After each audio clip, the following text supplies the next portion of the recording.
بسم اللہ الرحمن الرحیم۔ آیت اللہ سید محمد حسین طباطبائی ایک بات اور فرماتے تھے، کہتے تھے صرف ایک صلوات، صرف ایک درود، یہ بھی عالم برزخ میں ایک نورانی شکل اختیار کر لیتا۔ اللہم صلی علی محمد۔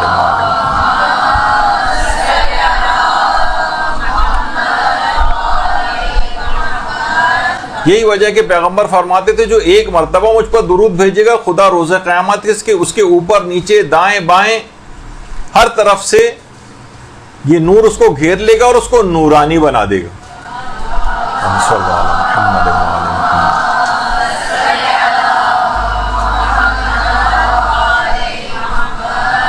اور کوشش کریں کہ جو درود آپ یہ مرحومین کو بھی عذابوں سے نجات دلانے والا ہے، اور کوشش کریں کہ درود کی ایک تسبیح باقاعدہ پڑھ کر مومنین کو اگر آپ ہدیہ کریں، درود کی ایک تسبیح پڑھ کر مرحومین کو ہدیہ کریں، تاکہ وہ لوگ حقیقتاً اس کا بہت انتظار کرتے ہیں، اور عام زندگی اور مشکلات اور پریشانیوں کے لیے بھی آیت اللہ سید محمد حسین طباطبائی اس ویڈیو کو لائک کریں، ہمارے چینل کو سبسکرائب کریں اور بیل آئیکن ضرور پریس کریں ہماری نیو ویڈیو سب سے پہلے دیکھنے کے لیے۔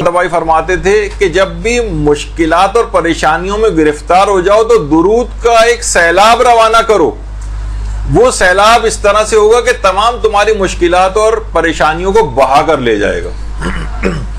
اچھا، یہ بات بھی آئی ہے کہ خود کو لے کر پیغمبر اسلام کی خدمت میں لے کر جاتے ہیں، پیغمبر اسلام کی خدمت میں لے کر جاتے ہیں۔ اللہم صلی علی محمد و علی محمد۔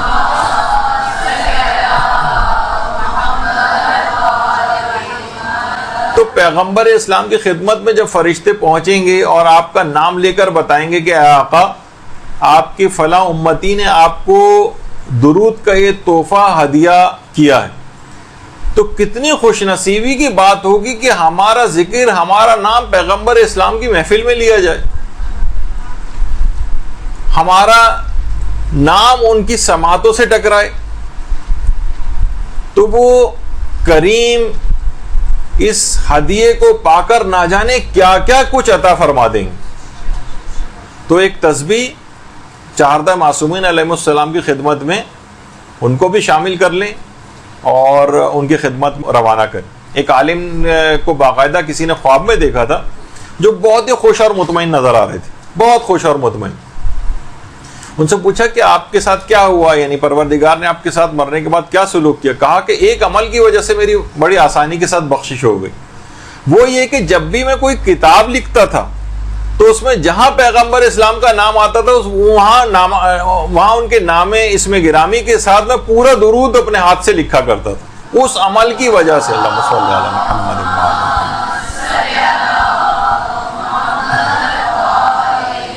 عام طور پر ہم صرف سواد بنا کر رہ جاتے ہیں، نہیں، انہوں نے کہا میں اس کی نہیں پرواہ کرتا، جتنی مرتبہ بھی پیغمبر کا نام آئے میں پورا درود ان کے نام کے ساتھ لکھا کرتا تھا، اس کی بنا پر انتہائی آسانی کے ساتھ میری مغفرت ہو گئی، انتہائی خوش و خرم نظر آئے۔ ابراہیم بن علی نام کا ایک شخص تھا، اس نے بھی خواب میں پیغمبر اسلام کو دیکھا تھا، کہا کہ یا رسول اللہ،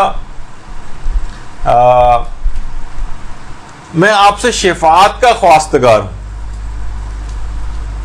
تو خواب میں پیغمبر نے، حکایات میں ملتا ہے کہ پیغمبر نے فرمایا کہ اگر تم مجھ سے شفاعت کے خواستگار ہو تو زیادہ سے زیادہ کثرت سے مجھ پر درود بھیجا کرو۔ اللہم صلی علی محمد و علی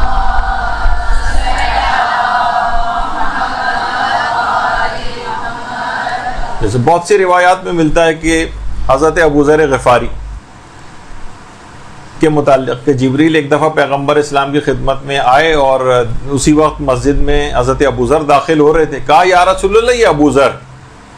پیغمبر نے کہا آپ ان سے واقف ہیں؟ کہا ہاں یا رسول اللہ، زمین والوں سے زیادہ آسمان والے ابو ذر سے واقف ہیں۔ پھر اس کے بعد کہا کہ یا رسول اللہ، 3 اعمال کی بنا پر ان کی شہرت آسمانوں میں بہت زیادہ ہے۔ نمبر 1 تو یہ، پہلی بات تو یہ کہ عاجزی اور انکساری کا بہت اظہار کرتے ہیں، یعنی اتنے فضیلتوں کا حامل ہونے کے باوجود جو ہے 9 درجے 10 درجے ہیں، 10ویں پہ تو سلمان ہے، 9ویں پر ابو ذر ہیں، لیکن اس کے باوجود بھی عاجزی اور انکساری کا بہت اظہار کرتے ہیں۔ دوسری چیز یہ ہے کہ کثرت سے سورہ اخلاص کی تلاوت کرتے ہیں، اور تیسری چیز یہ ہے کہ کثرت سے درود کی تلاوت کرتے ہیں۔ اللہم صل علی محمد وعلی محمد۔ تو کثرت سے درود کی تلاوت کرنا یہ آسمانوں میں شہرت دلواتا ہے، زمین والوں سے زیادہ آسمان والے جو ہے ان سے واقف تھے۔ یہی وجہ ہے کہ آیت اللہ بہجت کہتے تھے کہ ایک مرتبہ ایک محب امام زمانہ کی خدمت میں حاضر ہوئے تھے، اللہم صل علی محمد وعلی محمد،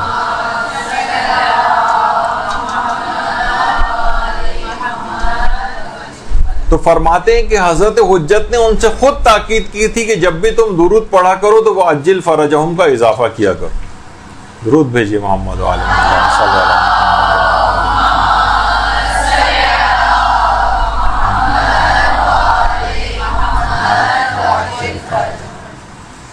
تو آیت اللہ بہجت نے نکتہ ہائے ناب کے نام سے جو کتاب بھی ہے ان کی، اس کے اندر بڑی اچھی بات کہی ہے کہ اگر کوئی شخص درود کو بھول کر دعاؤں وغیرہ کے اندر مشغول ہو جائے، وہ ایسا ہی ہے جیسے دریا اور سمندر کو چھوڑ کر حوض یا نالی میں مصروف ہو جائے کوئی اس کی تلاش میں۔ یعنی اگر کوئی شخص بلکہ اپنی دعائیں فراموش کر دے اور درود پڑھتا رہے تو وہ درود کا پڑھنا کہیں زیادہ بہتر اس کی دل کی خواہشات کو پورا کروا دے گا۔ انہوں نے کہا کہ ایسے ہی درود کو بھولا ہوا ہے اور دعائیں مانگ رہا ہے، ایسے ہی جیسے سمندر کو چھوڑ کر حوض اور نالی وغیرہ کی تلاش میں لگا ہوا ہے۔